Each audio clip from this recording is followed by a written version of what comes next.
So in chapter 19, what Hobbes turns to is talking about the several kinds of commonwealth, and there are like three, right? And the difference between these kinds of commonwealth has to do with a difference in representation of the multitude by types of sovereign power, right?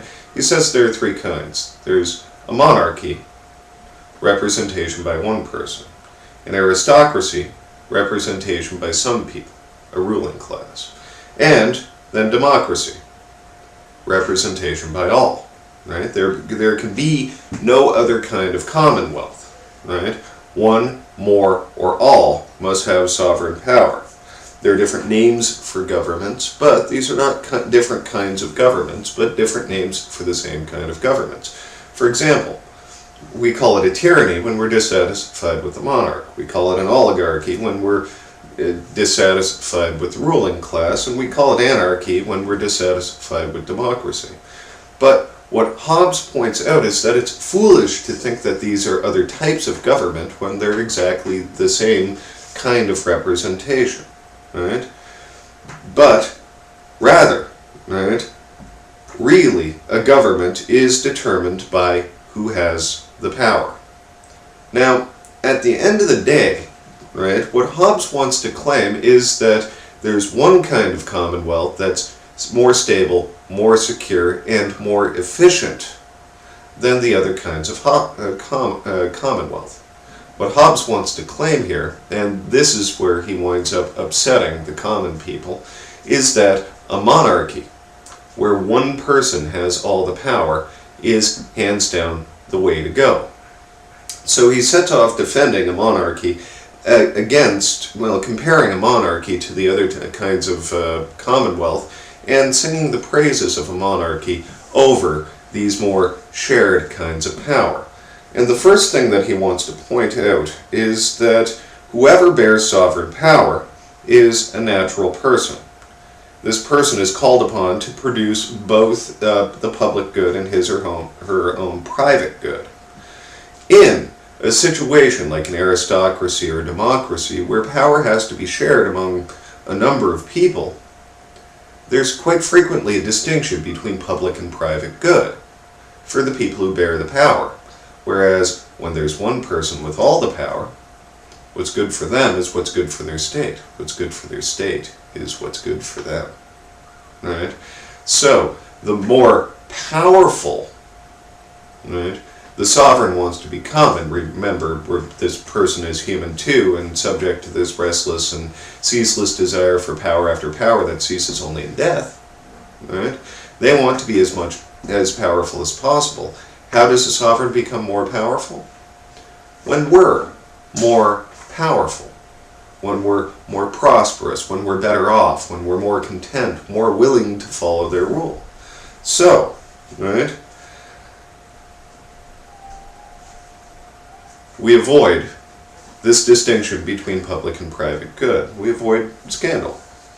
Secondly, a monarch can seek the counsel of whoever he wants, whenever he wants. Right? Whereas, in the case of a sovereign assembly, whether it's an aristocracy or a democracy, what we find is that only those who are admitted into the council get to share their insights or their expertise. Right? So we wind up in situations like the debates in the American government about whether or not cigarette smoke is harmful or not. Right? Everybody's got their own expert, and the experts tend to be whoever is skilled at currying to whoever has the power. Right? So again, where power is shared, we find that there is corruption. Right? Thirdly, right, the resolutions of a monarch are only as inconsistent as the human nature of the one monarch. But assemblies, right, whether it's an aristocracy or democracy, have the inconsistencies arising from number in addition, right, to these normal human inconsistencies.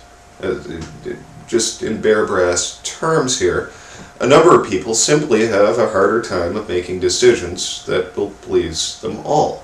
We see this whenever a number of people try to order a pizza, right? well, I don't want this, well, I don't want that, and compromise after compromise after compromise, and what we wind up with is a pizza that nobody wants to eat. Right?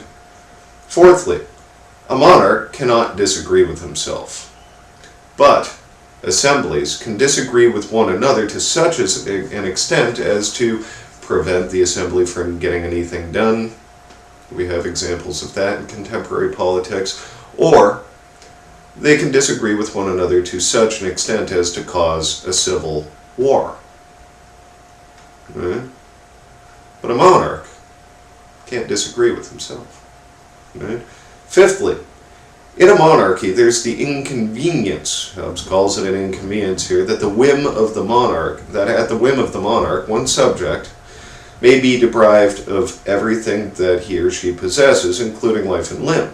These subjects, right, the people subject to the will of this monarch, would have absolutely no recourse, right, to an appeals board, anybody else, because the monarch's the only one with the power. But Hobbes points out the same thing that can happen in an aristocracy or even in a democracy, where the power is shared. But the thing is, the people in power, since they have to share power with other people, are going to have more friends, a bigger entourage, right? And if I'm in trouble with one representative, what do? I go right to another representative and say, do you know what that representative was saying about you? What you get are in-house power struggles that could be really, really bitter and produce so much chaos as could produce several civil difficulties, including the possibility of a civil war. Right? And then finally, sixthly, in the case of a monarchy, the sovereign power could inconveniently descend upon an infant incapable of wielding it. That sucks, right? We've got a kid, he's sovereign, he's got all the power, but he doesn't know what to do with it. Right? As such, for a time it may be necessary to place a regent or an assembly in power until such a time as the child matures sufficiently himself to wield the power. However, Hobbes points out that this inconvenience arises not from a monarchy, but rather from the temporary lack of it. At the end of the day, what Hobbes wants to claim is that, when people have to share power, they don't have absolute power, and since we want more power, naturally as humans, having to share it produces a situation of not safety and insecurity for the rest of us. When the power brokers at the top are fighting with one another, right, the laws become inconsistent, the laws are less frequently enforced, there's corruption, and it hurts us all, and the whole government could dissolve. Whereas in a monarchy, right, we have one person whose word is law, right? And that one person is, on a personal level, motivated to produce the safety and security for all of us, and not subject to a whole lot of the corruption and other insecurities that a sovereign assembly, either a democratic or an aristocratic assembly, would be subject to. There's no court intrigue, there's no etc., etc., etc. Right? So, what Hobbes claims is that since we're so nasty, we need Mr. Mullet Man here, in a sense, to protect us from ourselves. Right? There are two wings to this. Power, represented by the sword, right, which the sovereign has in spades, and justice, which is represented by the saber and by the crown, right, which, with the establishment of the sovereignty through mutual covenant, right, and with the sword, the sovereign has the power to bring about and enforce. Now you may say that the sovereign, what if the sovereign decides that an entire portion of its population needs to be exterminated? Well, picture this big scary mullet man hacking off his left arm. Right? That's the situation you'd be describing there. Right?